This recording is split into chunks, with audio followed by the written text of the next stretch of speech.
Cyrus is not. Cyrus is not in yet. Last week, the same thing happened, and Cyrus was kicked out, and then she wasn't able to join in again. Oh.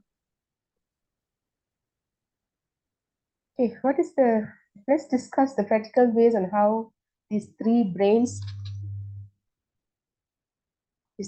takes us from thinking to doing to being. Kalia, want to try that?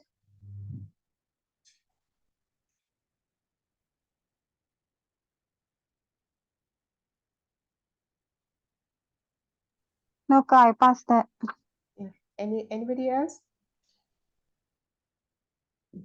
Monaji, you want to try that because Papia is having a headache?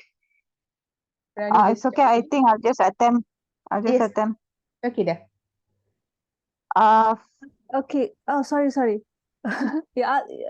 Kalia, Kalia, go okay, ahead.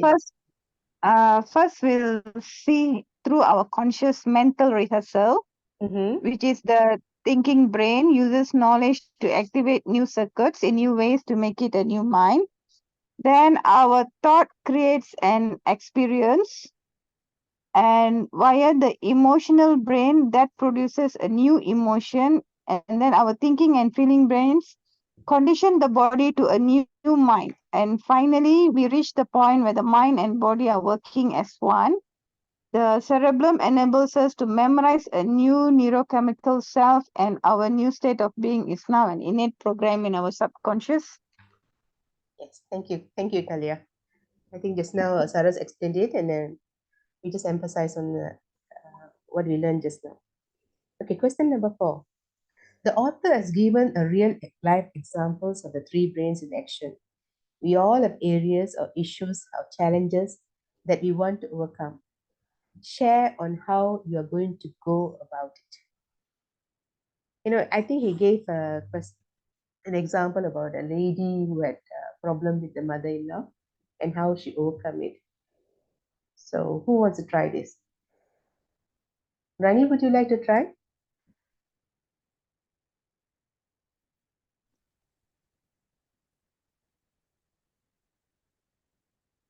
Rani? Sorry, just give me 1 minute.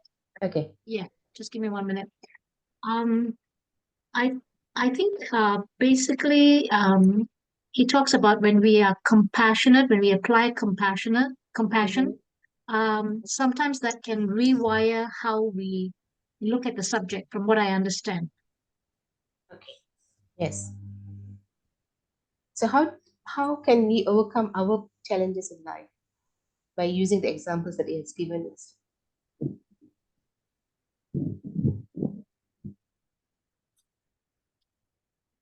Okay, I would like to try this.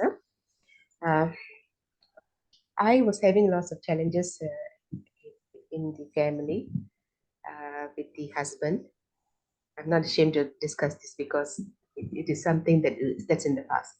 So I read this book, Your Soul's Plan by Robert Schwartz. And in that book, it clearly stated that everything that's happening in my life is created by my own plan. My plan was to meet my husband, got married to him, and face all the challenges. Because of the challenges, I became a better person. So when I understood that book, the knowledge from the book, I applied it in my life, and I started to see my husband in a different way. And then I started being grateful to him for providing me a house, a place to stay, and a beautiful family with beautiful children. So that thing actually changed my life. So this is how I applied the knowledge that I gained, and I wouldn't say I gained from the book. When I'm looking at the experience that I went through, now I'm piecing the puzzles together. So, oh, this is what happened in my life, and this is how I changed the way I look at my husband. And the relationship between us is so much better now. Okay? Does anybody else have this kind of problem, this kind of challenges? I would like to add something. Yes, ma'am.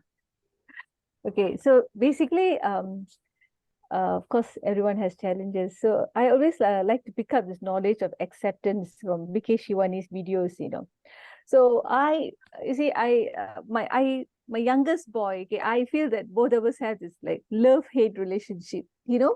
It's always like whenever I say something, he get triggered, and he says something, I get triggered. That kind of thing. So, but what happened is I try to apply this, especially now. I mean, recently it's like really like things have really gone better because I try to apply this knowledge, acceptance, to my son, and whereby I try not to create any. What is acceptance? Okay, Shivani says acceptance means you do not create any judgmental or create critical thoughts about anyone. If you do that, that means you're accepting them. So I practice this, rather rehearse this, very mentally, and try to apply this in my interaction with him very consciously. Okay, sometimes I forget, and then that's when things like doesn't fall out and all that. But mostly it's like on track. So this new way of doing it creates a new emotion of peace and calmness within me. So basically I suppose that, and especially now after practicing this enough time, I feel that hopefully this become my new elevated state of being towards my son-in-law, basically. So this is what I'm doing. Yeah. So not only this is just a part of it, and there's something else that at the beginning of the session, before we started, I shared with Akka. It's like sometimes you're all prone to overthinking also. We like to overthink a lot of things. So I became actually very conscious about overthinking and really bringing my attention back to the present moment. And it was so uncomfortable. My ego, I'm so accustomed to that memorized feeling, like, oh, you maybe you're so addicted to overthinking that when you try to break it, it puts you off into a very uneasy, uncomfortable kind of state. So when actually you consciously do it, and over time you just feel, oh, you did it, you feel really good, and the outcome is really it actually what you have desired. It just turns out, I suppose we just have to let it go, let the universe take over, and it really happens. Like in the book he said that you create a personality, and you really create a personal reality or something like that he mentioned. Yeah, I suppose, yeah, that's something that I wanted to share. Yeah. Thank you, Mona, for sharing. Yes, it's always a work in progress. We have to work on it. Now we have the awareness and the knowledge, so that you can face all the things that is happening in our life now. That's how I feel.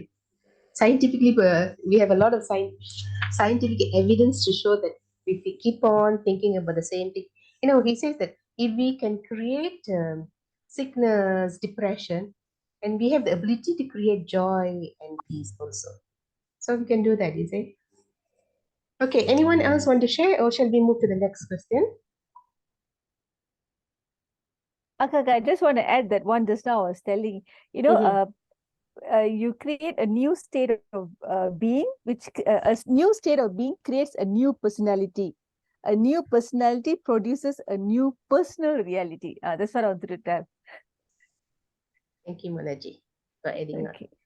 on. Okay, let's look at question number 5. There's no one else to share the experience. We'll look at question number 5. When do we become a master of our chosen thoughts and feelings?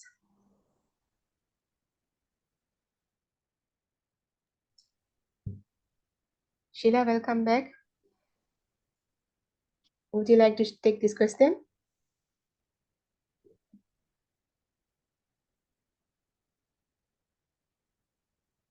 I have 2 Sheilas here. Any Sheilas can take up this question? When do we become a master of our chosen thoughts and feelings?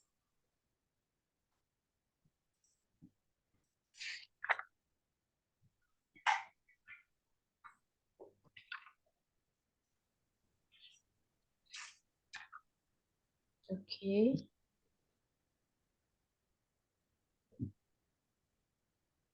Okay, Tila, I will try, Tila. Okay. Okay, Papia, good to hear your voice. He says when our internal chemical state is greater than anything in our external world, when we have conditioned ourselves with chosen thoughts and feelings, and we have memorized desired emotional or chemical states, and nothing in our external life deters us from our aims. No person, no thing, and no experiences at any time or place should disrupt our internal chemical coherence. We can think, act, and feel differently whenever we choose. That's what I gathered lah, Tila. Thank you for sharing, Patil. He talks about compassion here. So when you can have that compassionate feeling at all times, then you have mastered the emotions. Okay, let's look at number 6. How meditation helps us from the state of thinking to being.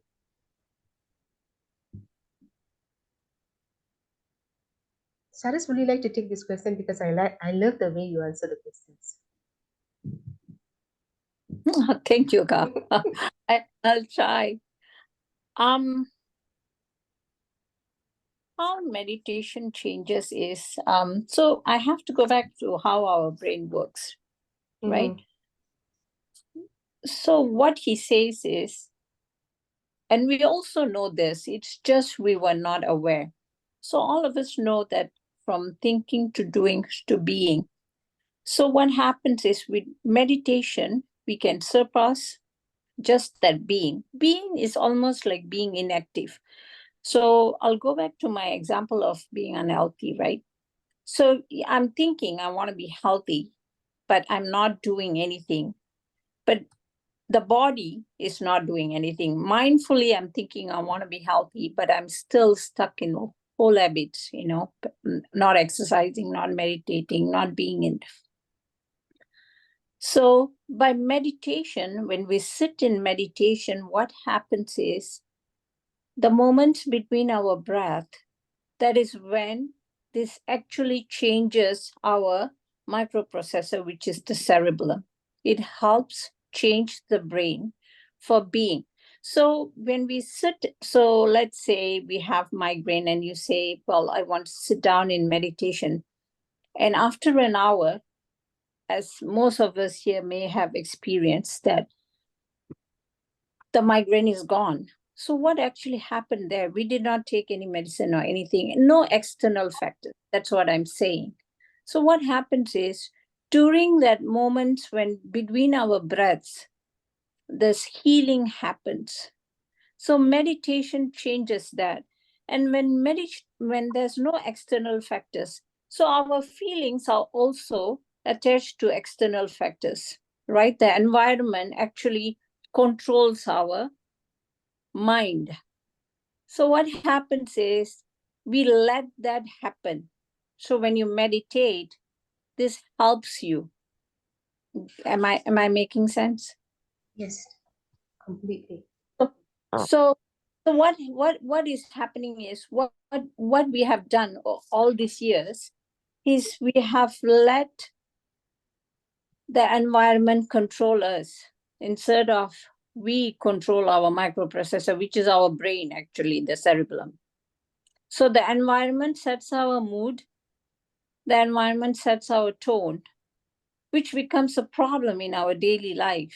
And Ka, you mentioned relationship and stuff like that. So when we are not making a conscious effort and we have low frequency feelings, so all this comes out, which comes out in a very negative manner.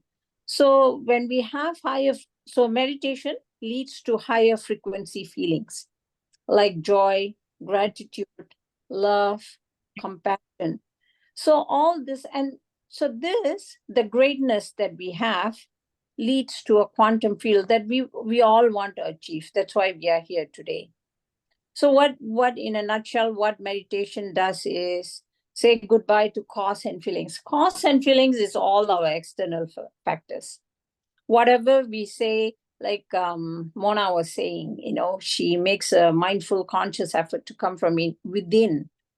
And I know it's very challenging, but that's when meditation comes in to help us to be mindful, actually. And then when we feel like, oh, I'm sliding off, then you go back to just remind yourself, meditate, and it actually takes practice and it comes back to yourself. And it's also reading. I read that book, Kaka, Soul's Plan. So I know why we are here, why we are all together, why you have a spouse and your kids. I think that's an amazing book that just opened up like a huge door, like to understand why we are here, why all these things happens. So bottom line is, what I'm trying to say is meditation helps with all these things. So, and we want to achieve quantum field. So past is a depression. Thinking of our future is anxiety. Being present and achieving quantum field is the greatness of being a human being. And that's why we have brains that will help us from being, from thinking to being. So meditation, that's what it does. Wow. Thank you. Thank you, Sarah. Thank you so much for this wonderful Very beautifully explanation. you explained. Very beautifully. Yeah. Good. Thanks there, Sarus. It's like Thank you. reading the book all over when you're explaining this. Thank you so much, Sarah. Akka, can I add something to it? Please do. My immediate experience, you wanted to know, how did I feel during this?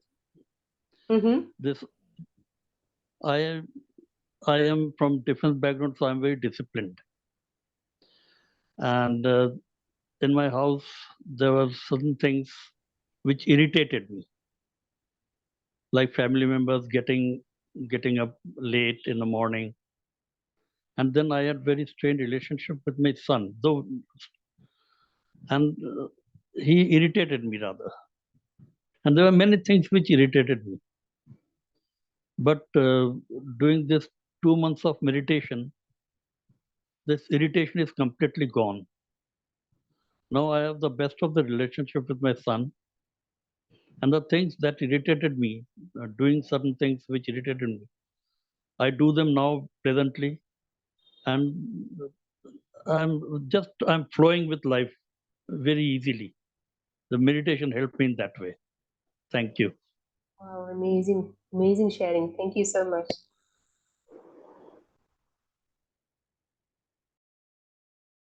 I muted myself. Let us look at this next question. When do you break the habit of being yourself? Question number 7.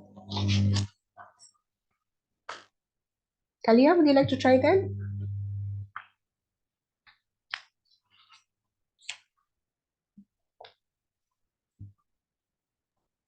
Sorry, Kapas. Sorry, I don't know the answer for that. Monaji? I think we already discussed Okay. about it, but I just want the answer to this question. Monaji?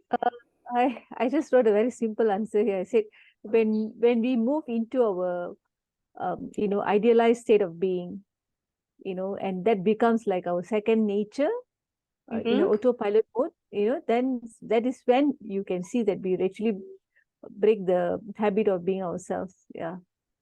Yeah, and meditation also helps a lot in this, yeah?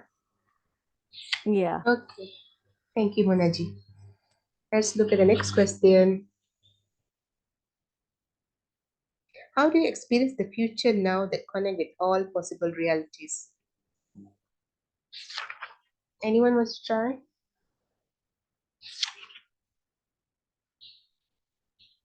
This question was very deep for me. I didn't quite understand actually. Okay, I had to call upon somebody who will explain beautifully. Either Mona or Saras. Who wants to take these questions?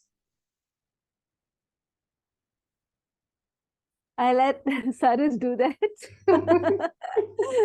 Saras ji.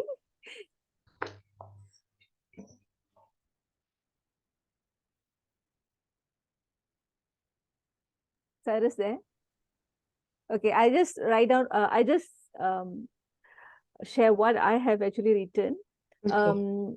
Okay, how do you experience the future now that connect with all possible realities? So I it's like living the future now by just thinking and feeling about it in the present moment, whatever the reality that you want to happen which is in future, you live it now.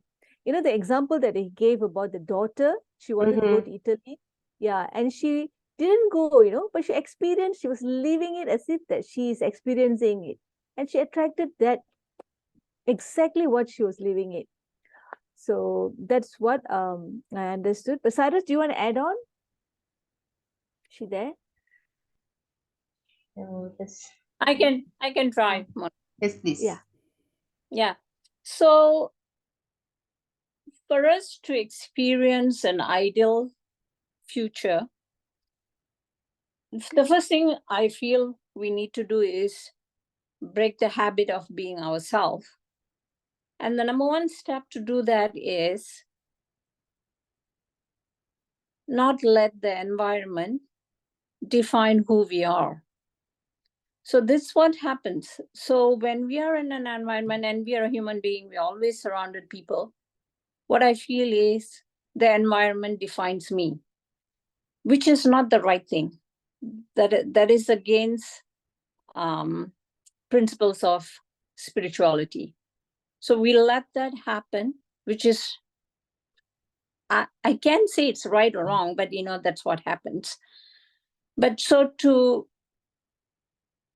create an ideal self, we have to plant ourselves in an ideal environment. And we have to, I think I explained this earlier also, we have to have thoughts and feelings to be on the same page, to be our ideal self. So thoughts is our mind, feelings is our body.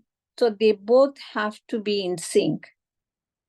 And our feelings have always have to be elevated, like all the great feelings, joy, gratitude, love, compassion, immaterial of the outside environment. If we can set this and we can live in the present, the future.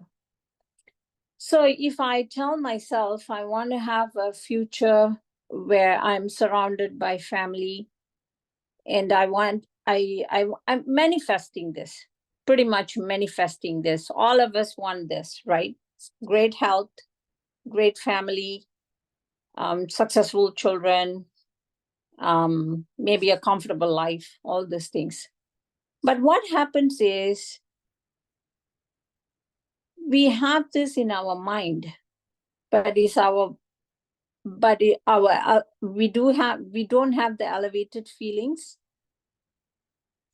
So what happens is, like Mona was saying, you know, he gives an example like his daughter spends summer in Italy.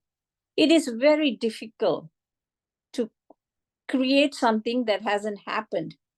So we live in our past, which I said is our depression, right? And a lot of times, think about this, okay? We relive our miserable past. Let's say you had a huge argument with your spouse.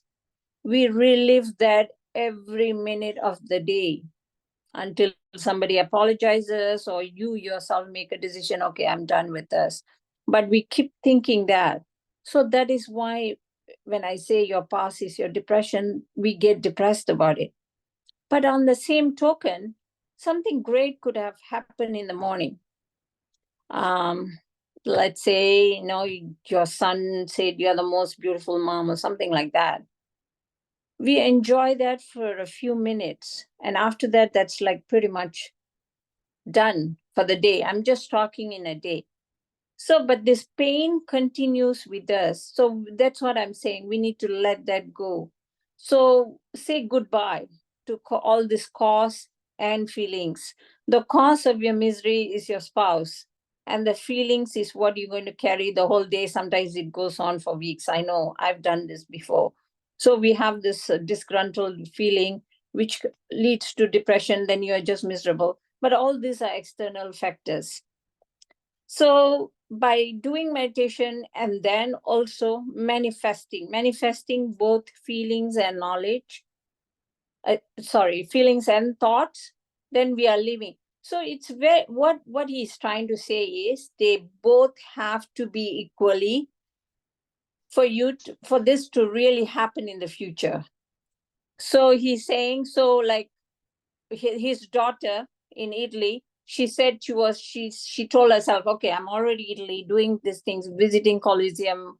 I'm going to Venice. I'm in a boat. I have this kind of feelings.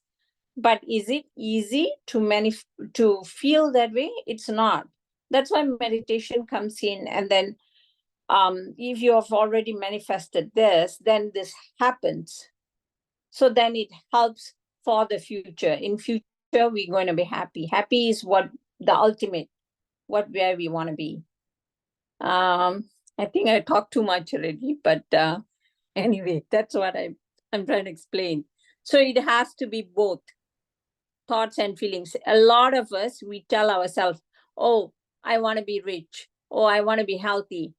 But is the body feeling? Are we feeling the joy of being healthy? No. It's for me too. I'm also working on it. We don't have that feeling. We cannot create that feeling, but we should. That's what he's saying. You need to create that feeling. Then the brain gets wired, because in cerebellum, that's where it all says there. Like it the reactions, the emotional reactions, and so it's like a microprocessor. So if you guys know computers very well, we all do. So it stays there. But for us to achieve that, it has to be embedded in the subconscious brain. So we need to, like, it's very difficult when we are struggling for money, but to imagine that I'm rich, you probably don't know the feeling, how it feels. So that's when we say we meditate, and then after that you manifest that. Okay, done for today. Beautifully explained, Saras. Thank you. Just to let you all know, Saras is actually talking about the secrets to manifestation. You have to feel and you have to create the situation. There was a book that I was reading, this lady once, she had about 10 ringgit or 10 US money, US in her pocket. And she wanted to attract wealth, or, she wants the, law of attraction. She wanted the wealth to come to her. So her coach actually told her, if you want to attract the wealth, you have to act wealthy. So she went to a place and she had only 10 ringgit, 10 US, and she said, and the lady told her, use the money that you have, all the money that you have, to order your dinner. And she did that. She said, act as if you're rich, and the richness will come to you. So I hope I'm making sense. So you have to act the way, you have to feel the way for you to attract whatever you want in your life. Okay? So having said that, the question number 9, I think the first part is already explained, the higher frequencies. Okay? And what are the emotion and what it does? What the higher frequencies does to your thought and feeling? Who wants to take this question? Higher frequencies or elevated emotions, like love, gratitude, um, all kind of positive emotions. So what it does?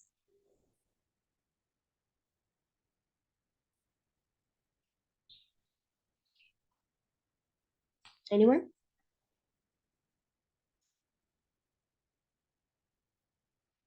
Monaji? Maka, it makes us feel good, lah. These feelings makes us feel good, and also whenever we have this kind of feelings, we will basically, the universe, we attract the same feelings, lah. Mhm. It's a mirror effect. So basically, what you feel is what you attract. So, and True. also it makes you feel like godlike, very divine. Yeah. So that's as simple as that, lah. Yes, thank you, Monaji. Can I Okay. try? Can I Yes, try? please, Kalia. Please, Kalia. This higher frequency gives us the elevated emotions of gratitude, love, and so forth, that will help you move into a state of being where you can feel as though the desired events have actually occurred. Yeah. That's another secret of manifestation. Thank you so much, Kalia. Okay, guys, I'm running out of time. I really don't know what's wrong with my Zoom.